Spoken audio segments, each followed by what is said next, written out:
नमस्कार, बहुत स्वागत है आपका स्वदेश न्यूज में। मैं हूं आपके साथ अंशुल शर्मा। आप देख रहे हैं पाक में कोहराम। जी हां, पाकिस्तान में बेरोजगारी दर सबसे उच्चतम स्तर पर है और अंदाजा इसी बात से लगाया जा सकता है कि चपरासी के एक पद के लिए 15 लाख लोगों ने आवेदन किया।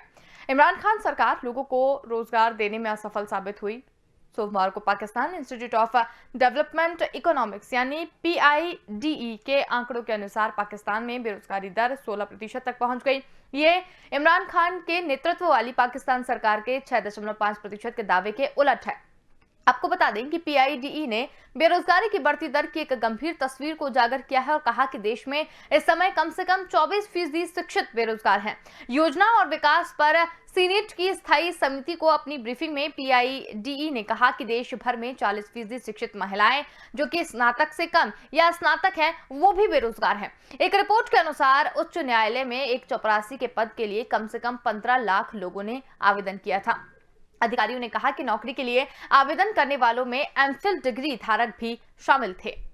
तो ग्राफिक्स के जरिए हम समझने की कोशिश करेंगे कि आज का मुद्दा क्या है, नौकरी देने में क्यों इमरान सरकार जो है वो फेल हो रही है। चपरासी के पद के लिए 15 लाख आवेदन आए हैं। सबसे उच्चतम स्तर पर पाकिस्तान में बेरोजगारी दर है। PIDE के आंकड़ों के अनुसार पाकिस्तान में 16% तक की दर जो है वो पहुंच गई है। नौकरी देने में इमरान सरकार जो है वो फेल होती हुई नजर आ रही है। महंगाई वहां पर चरम पर है। इमरान सरकार जो है वो किस तरीके से फेल हुई है उसके ऊपर हम लगातार यहां पर बात करेंगे। इसके साथ ही पाकिस्तान सरकार के 6.5% के दावे उल्टे हो गए हैं। इसके साथ ही हमारे साथ दोनों मेहमान जो है वो जुड़ गए हैं। विंग कमांडर प्रफुल्ल बख्शी जी हमारे साथ जुड़े हैं और इसके साथ ही वरिष्ठ पत्रकार हमारे साथ अखिलेश अकील जी जुड़े हुए हैं। आप दोनों का ही बहुत स्वागत है। विंग कमांडर सर, आपसे जानना चाहेंगे जिस तरीके से पाकिस्तान के अभी हालात जो हैं वो देखने में आ रहे हैं। एक उदाहरण के तौर पर यहाँ पर एक नया मामला आया है कि एक चपरासी के पद के लिए 15 लाख जो है आवेदन वहां पर आए हैं। क्या इसकी विफलताएं तो खैर बहुत सारी है, लेकिन मुख्य वजह इसकी क्या हो सकती है? देखिए, पाकिस्तान की अगर आप अनएम्प्लॉयमेंट की रीजन जानेंगे तो पाकिस्तान में इंडस्ट्री बहुत कम है और बेसिकली उनकी एग्रीकल्चर आउटपुट बहुत कम है, इंडस्ट्रीज बहुत कम है। इंडस्ट्री में ही यूथ एम्प्लॉय हो सकता है, एग्रीकल्चर में तो हो भी नहीं सकता। अगर है भी तो कहाँ करेगा यूथ। और सेकेंडली और बाकी फॉरेन इंडस्ट्रीज का समावेश हो तो भी उनको यूथ को एम्प्लॉयमेंट मिल सकती है। फॉरेन डायरेक्ट इन्वेस्टमेंट हो तब मिल सकती है। ये और फौज कितनों को लेगी, तो इस सारी यूथ का और सारे जो अनएम्प्लॉयड लोगों का फिर प्रॉब्लम खड़ी होती है। जैसे आपने बताया 15 लाख रुपए, 15 लाख चपरासी के पद के लिए लोग इकट्ठे हुए थे। ये इत्यादि एक तो ये आंकड़ा एक किस्म का है, ये दर्शाता है कि स्थिति बहुत गंभीर है। पर ओपनिंग कहाँ मिलती है इनको? ओपनिंग मिलती है टेररिज्म में, ओपनिंग मिलती है रेडिकल इस्लामाइजेशन में और स्मगलिंग में, ओपनिंग मिलती है नारकोटिक ट्रेड्स में, ओपनिंग मिलती है गन रनिंग और गन स्मगलिंग में। ये सारी की सारी जो हैं और क्या स्मगलिंग से रिलेटेड हैं, गन स्मगलिंग, नारकोटिक्स और टेररिज्म, ये सारी की सारी एक किस्म से पाकिस्तान को तो छोड़िए, नेबर कंट्री में पूरी में वहां पे एक दहशत का माहौल फैलता है, इंस्टेबिलिटी फैलती है। और बाहर वाली जो संस्थाएं यहाँ पे आके फायदा उठाना चाहती हैं वो बड़े आराम से यूथ को एम्प्लॉय करते हैं। चाहे उसे स्मगलिंग करा लो, चाहे गन रनिंग करा लो, नारकोटिक ट्रेड करा लो और टेररिज्म तो कर ही रहे हैं।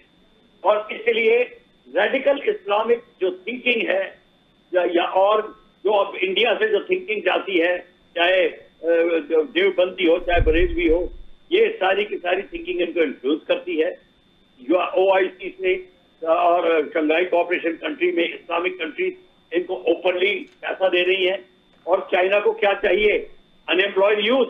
वो बड़े आराम से, वो तो उसको तो अंधे को बटेर मिलने वाली बात है। अब चाइना को अपने लोग नहीं लाने पड़ेंगे, इन लोगों को तो काम कराएंगे। इनको थोड़ा ज्यादा पैसा दे दो या अपनी पूरी लॉयल्टी बेच देंगे, तो फिर क्या चाहिए उनको? बस रेडिकलाइजेशन होती रहे और उनके जो रेडिकल मौलवी और मुल्ले हैं वो जो उनको सपने दिखाते हुरियों के, वो कायम रहे, बाकी सब ठीक रहेगा। तो ये जो है प्रॉब्लम, ये इंटरनेशनल प्रॉब्लम बन रही है और इसको सबको देखने के लिए इंटरनेशनल बॉडी को direct cooperative thinking, coordinated thinking करनी पड़ेगी। बिल्कुल, लेकिन जिस तरीके से आतंकवाद की आपने यहाँ पर बात कही, आतंकवाद के लिए भी फंड जो है वो भी इकट्ठा यहाँ पर किया जा रहा है, लेकिन पाकिस्तान की जो आम लोगों की अगर बात करें, क्योंकि वहाँ पर बहुत सारे लोग जो हैं वो शिक्षित हैं, कोई ग्रेजुएट है और अंडर ग्रेजुएट भी हैं बहुत सारे लोग, जिनके कारण बेरोजगारी एक बहुत बड़ा मुद्दा वहाँ पर है। तो इसको लेकर आप क्या कहेंगे, सरकार वहाँ पर क्यों काम नहीं कर पा रही है? इसलिए नहीं कर पा रही कि सरकार उनको ओपनिंग नहीं दे पा रही। ओपनिंग देने के लिए सरकार के लिए प्रोजेक्ट चाहिए। कहाँ पे प्रोजेक्ट लगाएंगे? उनकी ना कोई रेलवे की कोई डेवलपमेंट है, उनकी कोई, अब डिफेंस में कितना ले लेंगे वो भी नहीं है। अगर डिफेंस में भी कोई पोजीशन होनी चाहिए, उनको फौज चाहिए, पुलिस पैरामिलिट्री में कितने ले लेंगे, तो ये, और फिर उनको देने के लिए पैसे चाहिए, उनको पेमेंट कैसे करेंगे, ये सारी प्रॉब्लम है। इसलिए टोटल इंफ्रास्ट्रक्चर जो पाकिस्तान का, जिसको आप फेल्ड स्टेट कहते हैं, ये वो उस अब एक कदम बाकी रह गया है फेल्ड स्टेट डिक्लेयर होने के लिए। पर आपको ये बड़ी हैरानगी होगी, भूखा कोई नहीं मर रहा, पैसे बाहर से आ रहे हैं, निरंतर आ रहे हैं, पर नौकरी नहीं है। पर आप सोच रहे हैं कि लोग इस स्थिति में कोई कटोरा लेके घूम रहे हैं खाने के लिए? नहीं, उनको बाहर से पैसा आ रहा है, चाइना से आ रहा है, और इस्लामिक स्टेट जो रेडिकल इस्लाम को सपोर्ट करते हैं उनसे आ रहा है, टर्की से आ रहा है, और कहां से नहीं आ रहा। और मैं ये भी बता दूं, अमेरिका इसको पूरा फेल नहीं होने देगा। अगर पूरा फेल हो गया तो चाइना की कॉलोनी बन जाएगा और अमेरिका के हाथ पांव टूट जाएंगे, वो भी नहीं क्या अमेरिका होने देगा। तो इसीलिए आप देखेंगे कि सब कुछ ठीक, ऊपर से अगर आप फोटो लें तो सब ठीक नजर आएगा, पर अंदर से बेरोजगारी है, वो है, और ज्यादा देर नहीं चलेगी। इसलिए against government movement, army chief के अटैक, ये सारी की सारी चीजें और the manifestation of these activities. बिल्कुल।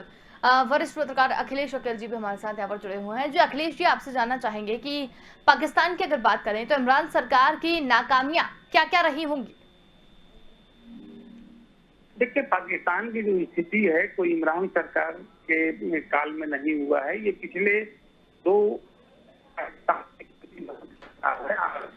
पाकिस्तान बहुत नीचे जा चुका है, और ये जो है ना, ये इमरान खान से पहले भी जो सरकार थी उसके काल में भी यही हाल था। पाकिस्तान बेसिकली आर्थिक रूप से जर्जर हो चुका है, और ऊपर से वो अपना जो है हिम्मत दिखाता है कि भारत के साथ लड़ाई लड़ने के लिए अपनी हिम्मत दिखाता है, उसके पास कुछ है नहीं। लेकिन सबसे बड़ी चीज इसमें ये है, बेरोजगारी का मसला पाकिस्तान का है जो आपने उठाया।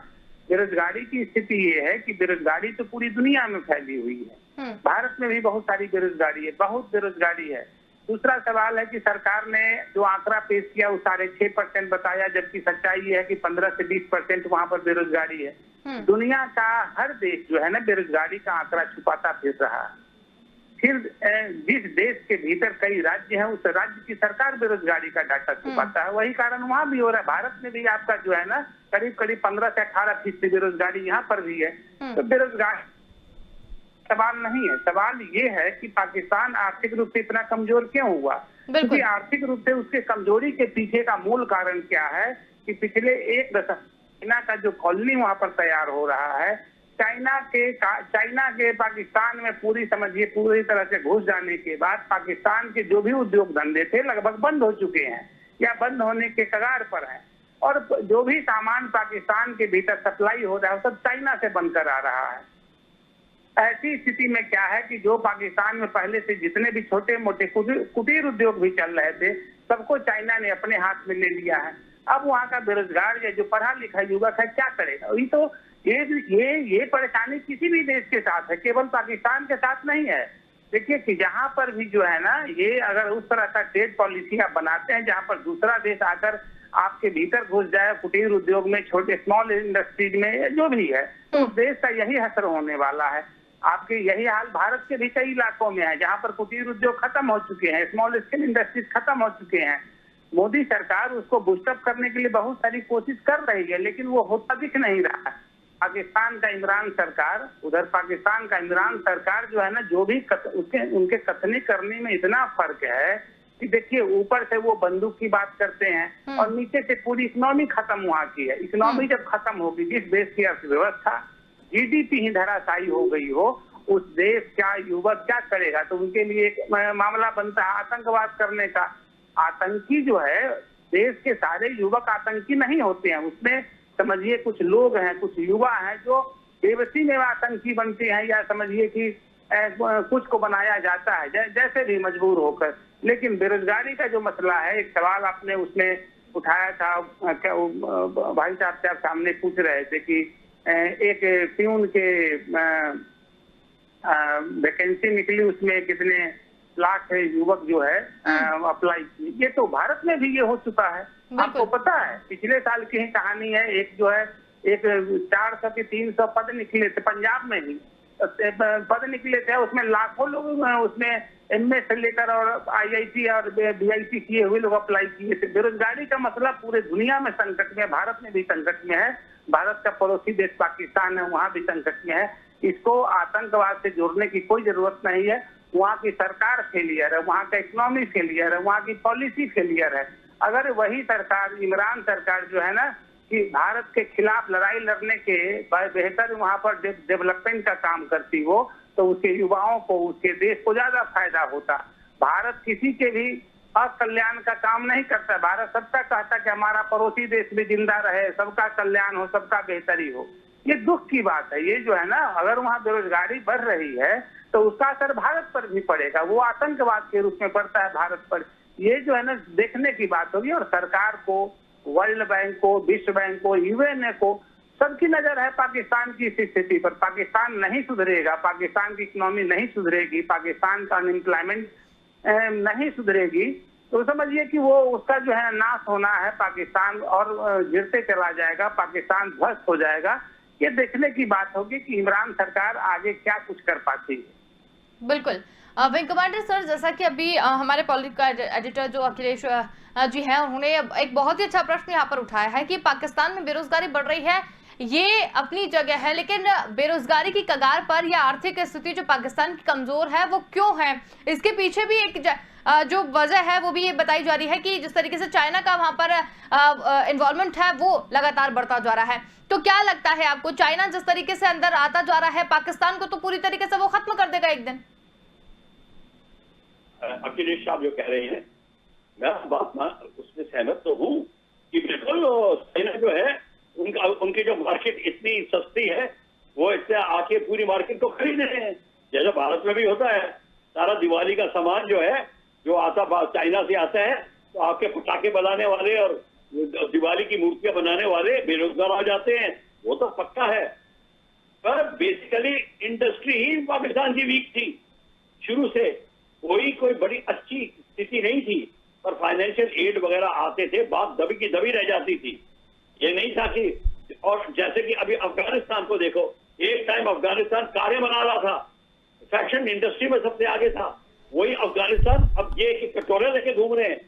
और पाकिस्तान तो उस स्थिति में भी नहीं था जैसे अफगानिस्तान की स्थिति में, इतना एडवांस था अफगानिस्तान।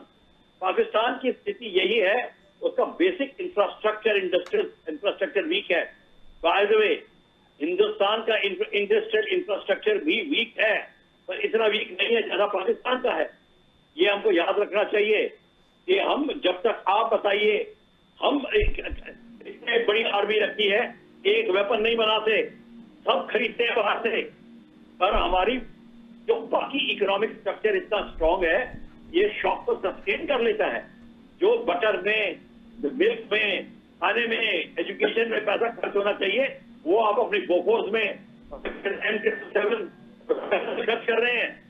अगर हमारी अपनी डिफेंस इंडस्ट्री होती तो बाहर से पैसा आता और हम समावेश करते और जगह। तो ये हमारे सब कंट्रीज में कुछ ना कुछ प्रॉब्लम है, डेवलपिंग कंट्रीज में ज्यादा है, पर ये जो अनएम्प्लॉयड यूथ है, प्रॉब्लम आती है तब जब वो देश को गिराने में, सोसाइटी को गिराने में और नेबरहुड को आग लगाने में काम आते हैं। यानी टेररिस्ट बनेंगे, रेडिकल टेररिस्ट बनेंगे, स्मगलिंग करेंगे, गन रनिंग करेंगे। और अभी तो जम्मू एंड कश्मीर में चीज बड़ी सीरियस होने वाली है। आपने 48 बिलियन टू 50 बिलियन का जो पड़ा हुआ है एक्सेस, वो सारा यहाँ पे इस्तेमाल होगा। ये लोग इनको एम्प्लॉयड करेंगे, टर्की और चाइना पैसा लगाएगा और इनको फाइटिंग रेडी करेंगे। अब टेररिस्ट की तरह नहीं करेंगे, एक सोल्जर की तरह करेंगे।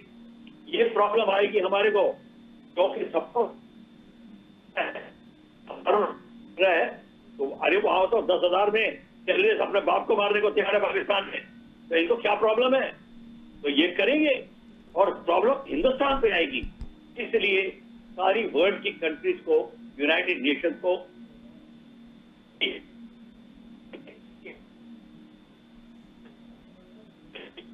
हम मिलके पाकिस्तान को संभालने की कोशिश करें, क्योंकि चाइना ने एक बार कॉलोनी बना दी, फिर हमारे को प्रॉब्लम आएगी। चाइना से कॉलोनी बना रहा है, टीपीईसी का समावेश हो गया है, और जैसे अभी आपको अखिलेश जी ने बताया था, उनकी इंडस्ट्रियां ठप होती जा रही हैं क्योंकि चीप मामला आ रहा है, और उसके ऊपर एक्स्ट्रा पैसा आएगा बाहर से, तो किसी को काम करने की जरूरत ही नहीं महसूस करेगा। वो कहेगा अगर मेरे को आतंकवाद में लाखों मिल रहा है, वेयर द प्रॉब्लम।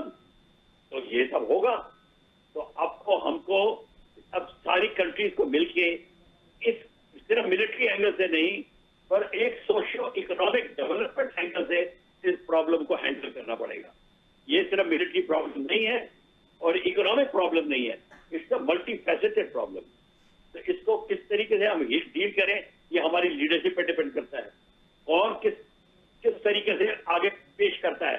चाइना नहीं पेश करेगा इसको, चाइना को रेडीमेड चाहिए, ईरान को कोई नहीं करेगा। आपको उज्बेकिस्तान वगैरह जितनी कंट्रीज हैं अपना फायदा देख के करेंगे। तो इस समय अब हमारा फायदा इसमें है कि यहाँ शांति बनी रहे, और उसके लिए हमें प्रयास करना पड़ेगा। बिल्कुल। अखिलेश जी क्या कहेंगे आप?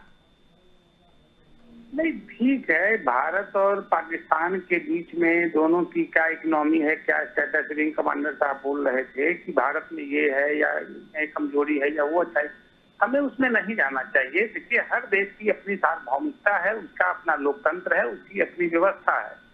ये सवाल जो है पाकिस्तान को सोचने की जरूरत है कि पाकिस्तान के युवा अगर बेरोजगार हैं तो पाकिस्तान को उस बेरोजगारी को कैसे दूर करना है। हमारे भारत के लोग उसको सलाह नहीं दे सकते, हम उसको सलाह नहीं दे सकते हैं। भारत को डर केवल एक ही बात का है कि पाकिस्तान में चाहे जो भी स्थिति है, इकोनॉमी गड़बड़ है, बेरोजगारी है, महंगाई है, चाहे जो भी है, भारत भी इन्हीं हालातों से गुजर रहा है। तो पाकिस्तान में जो भी चीज हरकत होती है उसका एक साइड इफेक्ट भारत पर पड़ता है, और भारत पर जो साइड इफेक्ट पड़ता है वो समझिए कि बुरा होता है, वो समझिए भारत को घायल करता है। और ये हम घायल ना हो इसलिए सतर्क रहने की केवल जरूरत है। बाकी का जो है, वहाँ की बेरोजगारी है, वहाँ की सरकार जाने, वहाँ की महंगाई है, वहाँ की सरकार जाने, वहाँ की इकोनॉमी डामाडोल है, वहाँ की सरकार जाने की। सरकार उसके लिए क्या कुछ करती है, फिर दुनिया के बहुत सारे फोरम है, यूएनओ है, वर्ल्ड बैंक है, IMF है, जो उनको लोन देता है, कर्ज देता है, या तमाम तरह की सामाजिक कार्यों को आगे बढ़ाने के लिए पैसे देता है, वो जानेगा, उनका वो सवाल उनसे है। मेरा सवाल उससे नहीं है, भारत का उससे कोई सवाल नहीं। भारत को केवल डर है कि वहाँ जो बेरोजगारी बढ़ेगी, इकोनॉमी ध्वस्त होगी, तो उसका साइड इफेक्ट भारत पर पड़ेगा आतंकवाद के रूप में, हमको वो घायल कर जाता है, और इससे बचने की जरूरत है। बाकी ये जो बेरोजगारी का मसला है, महंगाई का मसला है, GDP का मसला है, खराब होते इकोनॉमी का मसला है, पूरी दुनिया में ये कहीं न कहीं इसका असर है। खासकर 2 साल के बाद तो और ज्यादा प्रभावित हुआ है पूरी दुनिया की इकोनॉमी। भारत की इकोनॉमी में भी कोई बहुत अच्छी स्थिति में नहीं है, महंगाई यहाँ भी चरम है, बेरोजगारी यहाँ भी चरम है। मेरा ये मानना है कि पाकिस्तान में जो भी घटना घट रही है उसके लिए वहाँ की सरकार जिम्मेदार है, तो वहाँ की सरकार को इसके लिए जो है ना कदम उठाने की जरूरत है। हम लोग उसको कोई सलाह नहीं दे सकते हैं। और दूसरी चीज, पाकिस्तान में भी एक से बढ़कर एक इकोनॉमिस्ट बैठे हुए हैं, लेकिन राजनीति जब पूरे तंत्र पर हावी हो जाता है, राजनीति जब पूरे तंत्र पर वो खिलाने लगता है, एक तरह से रिंग मास्टर बन जाता है राजनीति, तो फिर उस देश की इकोनॉमी खराब ही होती है। क्योंकि जबकि लोकतांत्रिक तरीके से जब आप किसी की बात नहीं सुनेंगे, जब किसी संस्थान की बात नहीं सुनेंगे, जब किसी इंस्टीट्यूशन की नीति को नहीं मानेंगे, तो इकोनॉमी ध्वस्त होगी। और उसका साइड इफेक्ट क्या होता है कि तमाम तरह के रिएक्शन कंट्री के भीतर, इकोनॉमी के भीतर, सोसाइटी के भीतर आते हैं, जो आज पाकिस्तान में दिख रहा है। पाकिस्तान अपने भलाई के लिए ही चाइना का सहयोग लिया। चाइना का सहयोग क्यों लिया उसने? कि भारत पर दबाव डालेंगे। चाइना की भारत से मजबूत है और चाहे दोनों मिलकर जो है भारत पर दबाव डालेंगे कश्मीर मसले को लेकर। आज उल्टा हो गया है। देख लीजिए, चाइना के गिरफ्त में दुनिया के करीब करीब 10 से 12, 1 दर्जन देश उसके गिरफ्त में है। जो समझिए कि एक तरह से गुलाम हो चुका है चाइना का। पाकिस्तान भी उसी गुलामी की तरफ है। पाकिस्तान को अब समझिए कि चाइना निकल जाएगा। जिस तरह से पाकिस्तान के चारों तरफ से चाइना ने घेर लिया है और पूरे इकोनॉमी में चाइना का समावेश हो गया है। पूरी इकोनॉमी में चाइना के सामान का सप्लाई हो रहा है। पाकिस्तान अब निकल नहीं सकता है। वो गया था काबिल बनने, लेकिन अब एक तरह से मूर्ख बनकर वहां से निकलेगा और अंत में देखिएगा कि सबकी परिणति ये होगी कि अभी तो बेरोजगारी, महंगाई और इकोनॉमी खराब होने की वजह से पाकिस्तान में बहुत सारे हलचल है, आतंकवादी गतिविधियां हैं और युवा वहां के परेशान है। आने वाले दिनों में पाकिस्तान गुलाम हो जाएगा और ये अगर पाकिस्तान गुलाम होता है तो भारत पर उसका क्या असर पड़ेगा, ये सोचने की बात होगी, देखना होगा। ये तमाम चीजें देखनी पड़ेगी। ये बिल्कुल। विंग कमांडर सर, समय हो चला है, अंतिम टिप्पणी आपसे लेना चाहेंगे। देखिए, सबसे पहले मैं जब बता रहा हूँ, जैसे अखिलेश साहब को उन्होंने ठीक पॉइंट दिए हैं, तो सबसे बड़ी बात मैं कर रहा हूँ कि मैंने भारत का उदाहरण दिया है, उदाहरण के तौर पर कि किस तरीके से बेरोजगारी बढ़ती है अगर आपकी इंडस्ट्री वीक होती है। हमारी और पाकिस्तान की स्थिति जो में सिर्फ है वो 9 है तो हम 4 हैं, भाई 9 और 4 का अंतर है। और क्वेश्चन ये है कि आप ये जो आतंकवाद बढ़ रहा है उसका क्या करें? विश्लेषण तो होता रहेगा और कब तक करते रहेंगे। अब जब उसको करने के लिए आपको जम्मू एंड कश्मीर में अपनी सिक्योरिटी एनालिसिस करके एक कमांड एंड कंट्रोल में पूरा जम्मू एंड कश्मीर नहीं, पूरा जम्मू कश्मीर से लेके क्या करनी पड़ेगी, चाहे आपको इंटरनल सिक्योरिटी की मिनिस्ट्री खड़ी करनी पड़े, क्योंकि आपके अभी तक आतंकवाद रोज आ रहे हैं, रोज लोग मर रहे हैं। क्या आतंकवादी हो रहे हैं, हमारे लोग शहीद हो रहे हैं। इसको रोकने के लिए सारी फोर्सेस को एक कमांड एंड कंट्रोल, एक इंटेलिजेंस और पीओके को लेने की बात करते थे, अभी तक पीओके नहीं लिया हमने। अब वॉक द टॉक नहीं कर पाए हैं। 6 साल हो गए पीओके लेके रहेंगे, हमारा है पॉलिटिकल लीडर्स कहते हैं, पर लेने की बात आती है तो हमें करना पड़ेगा वॉक। और जिससे 1-2 पूरी स्ट्राइक या बालाकोट स्ट्राइक से काम नहीं चलता।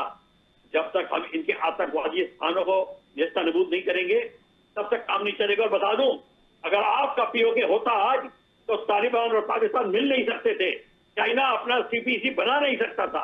हमारी गलतियां हैं और गलतियां को एक्सेप्ट करना नहीं एक्सेप्ट करना मूर्खता होगी। तो हमको ये एक्सेप्ट करनी चाहिए और अगला ठोस कदम लेना चाहिए। ये गवर्नमेंट कदम ले रही है, इस बात की हमें खुशी है। बिल्कुल, बहुत ही अच्छी बात आपने यहाँ पर कही और समय भी हो चला है। आप दोनों ही हमारे साथ इस पूरी चर्चा में शामिल हुए, बहुत धन्यवाद। तो आज पर बात करते हैं, पाकिस्तान में बेरोजगारी की दर सबसे उच्चतम स्तर पर है। अंदाजा इसी बात से लगाया जा रहा था कि पाकिस्तान के एक पद, चपरासी के पद के लिए 15 लाख लोगों ने आवेदन किया है। इमरान खान सरकार लोगों को रोजगार देने में असफल साबित हुई है, लेकिन जो बेरोजगारी वहां पर अभी देखने को मिल रही है वो कितनी घातक साबित होगी, क्योंकि बेरोजगारी जितनी वहां पर बढ़ेगी, आतंकवाद को उतना ही ज्यादा बढ़ावा वहां पर दिया जाएगा और भारत को किस तरीके से समस्याओं का सामना करना पड़ेगा, इस पर बात की। फिलहाल के लिए इतना ही। देखते रहिए स्वदेश न्यूज। नमस्कार।